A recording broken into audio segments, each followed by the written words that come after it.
For our scripture reading today, a bit of a long story, but well worth hearing over and over again. It is found in John 20, verses 1 to 18. Before I read it, I just wanted to just share that it seems to me this Lent and this Easter, I have really been struck by how much deep emotion and the actions of disciples and the women in these stories, the confusion, the living from moment to moment, these are the human condition. These are real things that we deal with. And to hear them in this story brings it to life for us.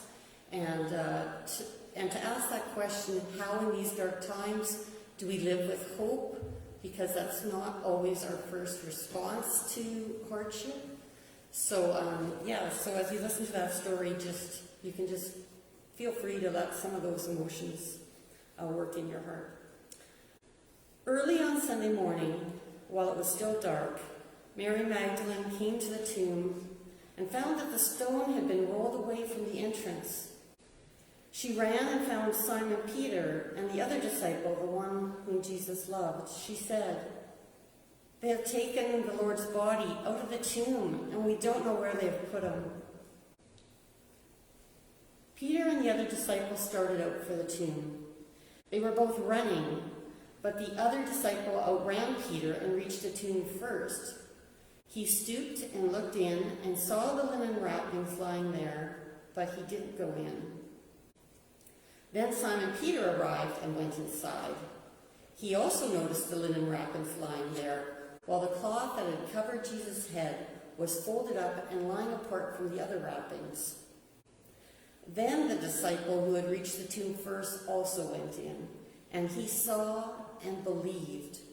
For until then they still hadn't understood the scriptures that said Jesus must rise from the dead. Then they went home. Mary was standing outside the tomb crying, and as she wept, she stooped and looked in.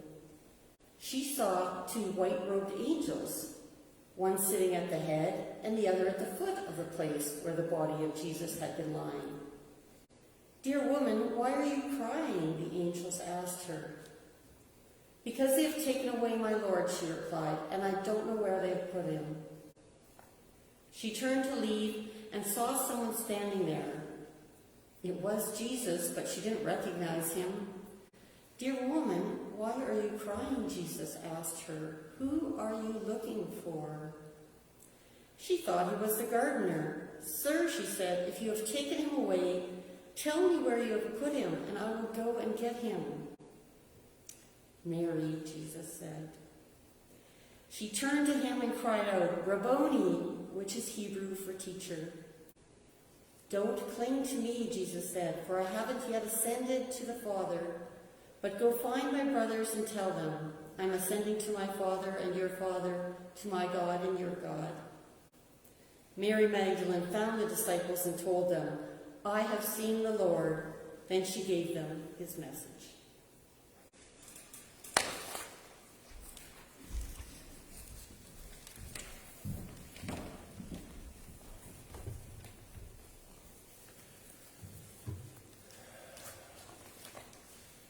Thanks everyone for being here this morning, for braving the weather and the risk of viruses. Thank you for sharing your Easter morning with us. This is a beautiful story and an interesting story, and as Laura has already said, an emotionally difficult story. And one of the things that we do as readers, I know that I often do as a teacher, as a preacher, is we look through these stories and we use the disciples, the men and the women, as kind of examples of what not to do. We look at their lack of faith, their lack of understanding, the things that they just don't know that we would obviously know.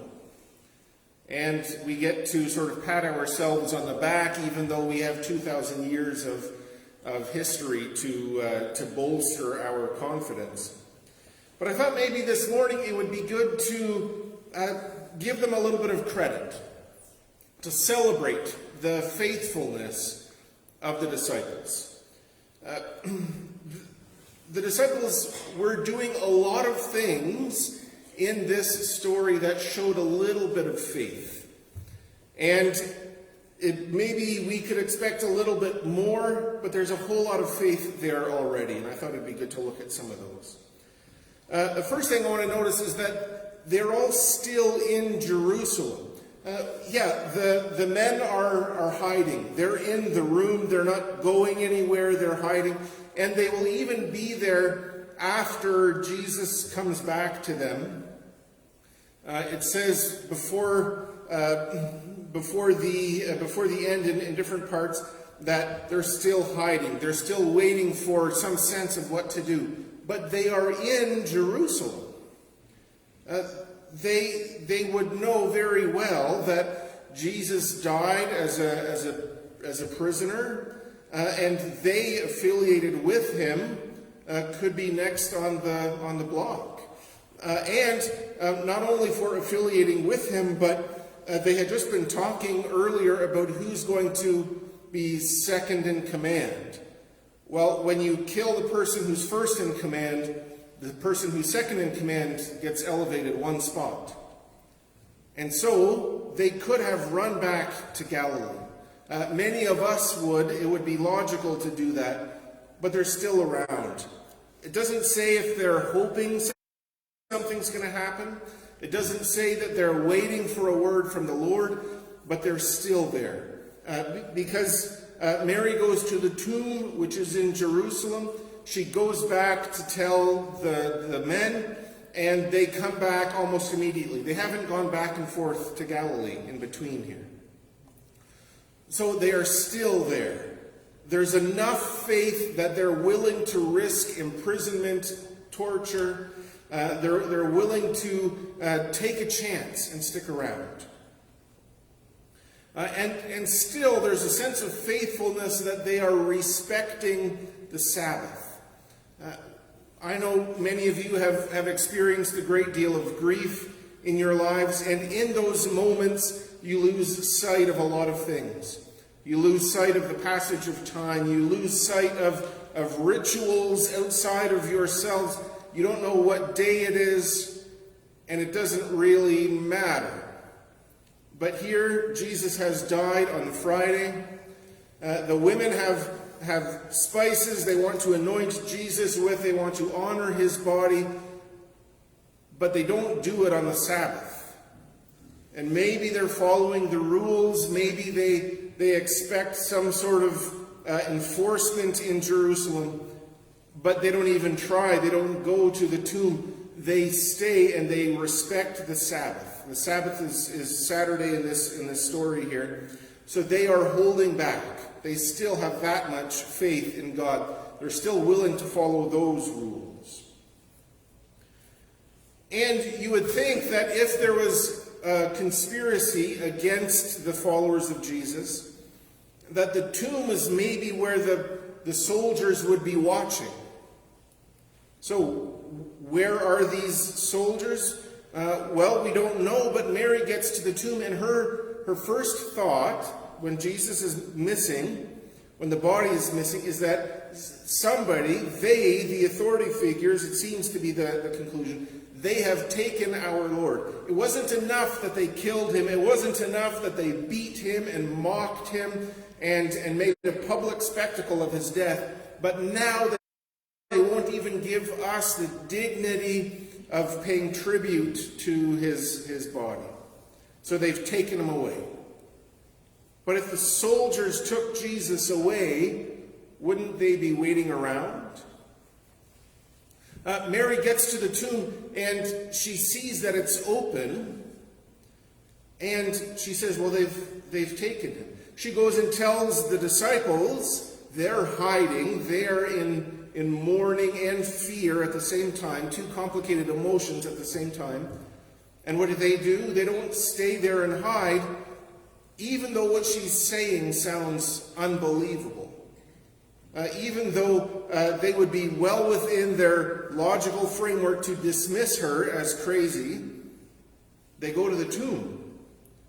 And they don't just stand outside, although it seems that John does. Peter goes into the tomb. The soldiers, if in their minds, in Mary's story, the soldiers have been there to take away the body, who says the soldiers aren't still there? Well, Peter is willing to look past that. Peter is willing to, he's faithful enough that he's going to investigate further. So he goes into the tomb when they could very likely be going into an ambush. They could very likely be, even in what they're doing, demonstrating who they are. If the authorities sent a couple of soldiers there, how would the soldiers know who was just passing by and who was connected to Jesus? Well, anybody who cared enough to go into the tomb has to be connected to Jesus. Anybody who cares enough to show up, anybody who cares enough to go there, to be close to Jesus, to do anything, they've got to be connected to him. They've got to be next in line for the arrests. So the men, the women, they have enough faith to show up. They have enough faith to investigate. They have enough faith to enter into the tomb, to risk arrest, to risk public shame. They have enough faith to get there. Now, for Mary Magdalene, she gets there at the beginning of the chapter here, in chapter 20. Mary Magdalene has the spices. She goes to the tomb. What is she expecting? She's, in her mind, she's going there to anoint Jesus for burial. He's in the tomb already. He's dead already. He's bound up in cloth already. But she wants to lay some ointment on the cloths. She wants to have some burial spices as a way of paying tribute to him. But in order to do that, the stone has to be out of the way. So she's going there, wanting to do this, having enough faith, enough emotional investment in Jesus that she's willing to do this. But she also has faith that somebody will let her do that. She sees the stone rolled away, which it would need to be in order for her to do the anointing. But she sees this, all of a sudden it kind of jostles her mind. She sees the stone is gone. She says, hey, something's wrong here. I expected to come here, I expected to see the stone, but I expected somebody else here to roll the stone away for me so that I could do that. There's maybe a bunch of things that she doesn't understand, but she has filled in a lot of the gaps with faith. She has faith that things will work out. She has faith that somehow she will be able to connect to her Lord again. It takes a lot of faith for all of these figures, all of these people in the story, just to show up, just to be a part of this story. And so, yeah, we can criticize them from our vantage point, but there's a lot of faith.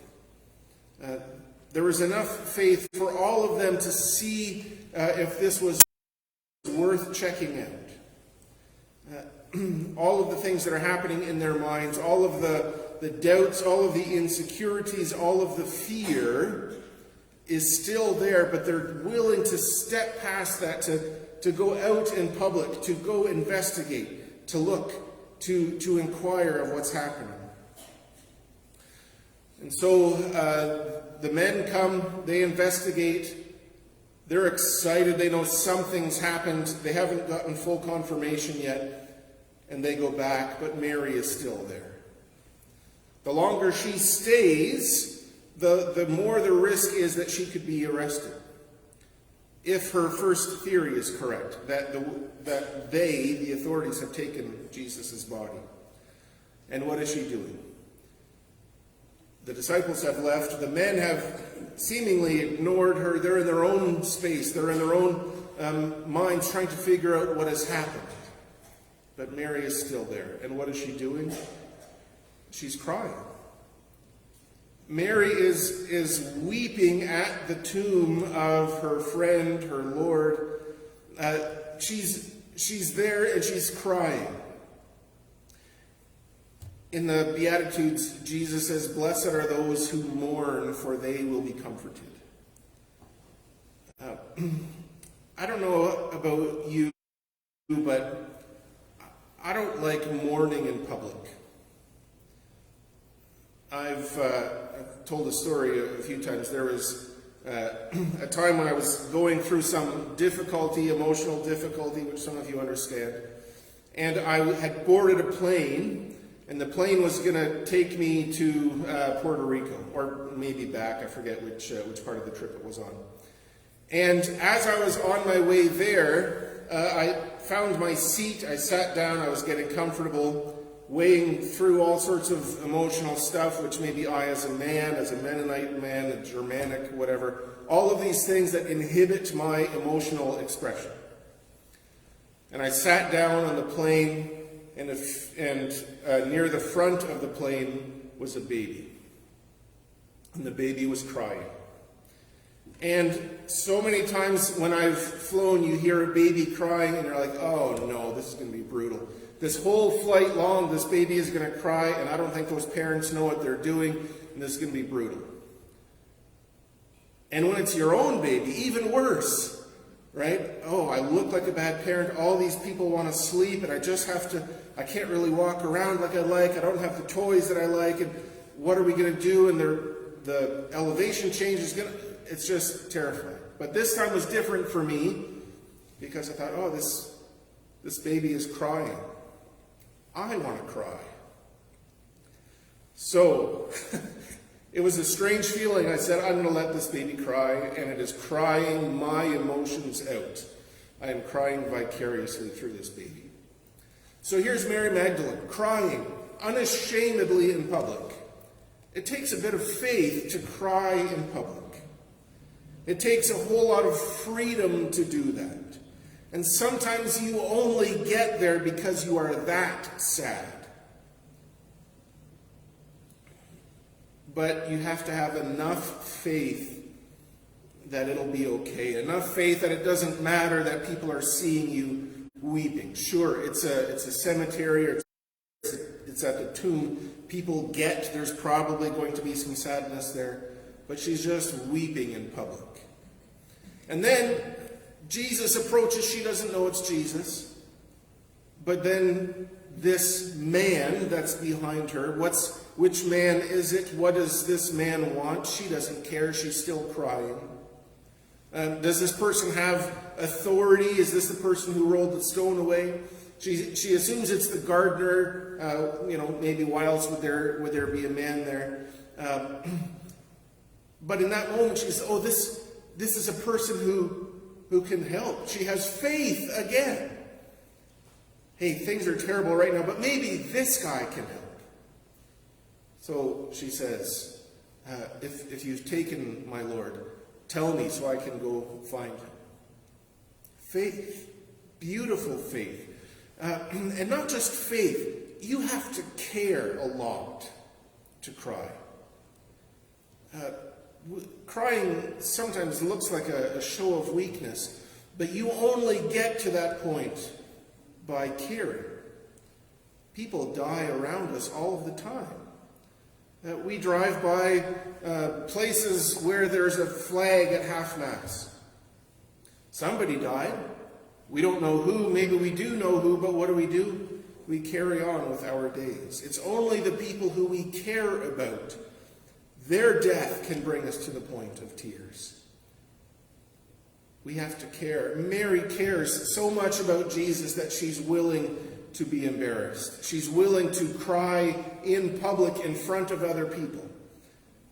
This man, if it was the gardener, could say, oh man, one more crazy lady crying at a cemetery. What is she going to ask me to do? I can't roll the stone away. I can't find the body that she's looking for.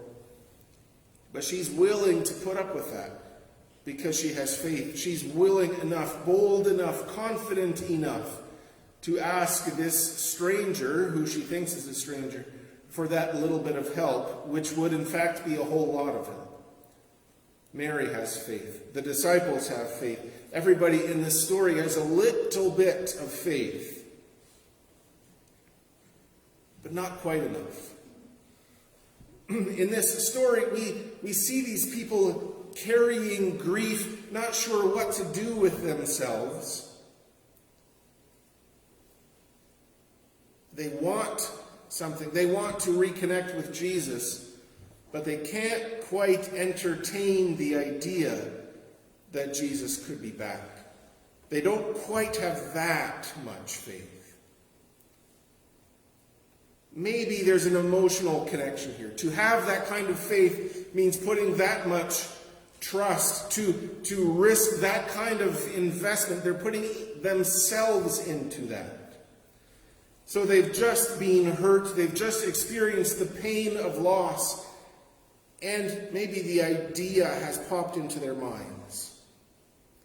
Maybe it's Jesus said something about coming back. Jesus said something about on the third day. This is the third day. Maybe Jesus coming back. No. I can't let myself, I won't allow myself to believe that because I can't allow myself to care again. I can't allow myself to care enough, to hope enough, because if it's not true, and it can't be true, it'll hurt too much more. A lot of times in our life, caring matters a whole lot more than believing. And a whole lot of times, caring is all that we have. There are limits to what we can believe. There are limits to what we can understand. That airplane that I was going on, I got on that plane with a little bit of faith.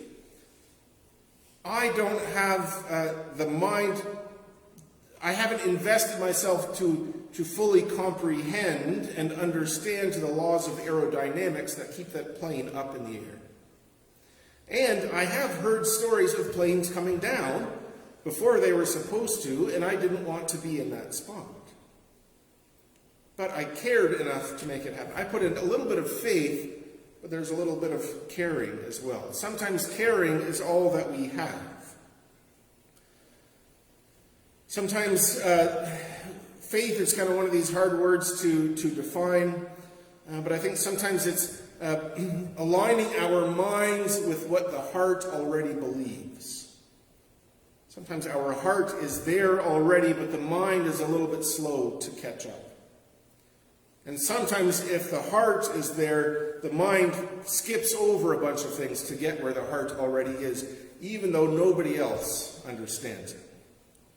And we've seen people invest in relationships that didn't make sense. We've seen people care where they shouldn't, and then the mind gets there and we're like, hey, you missed some important things.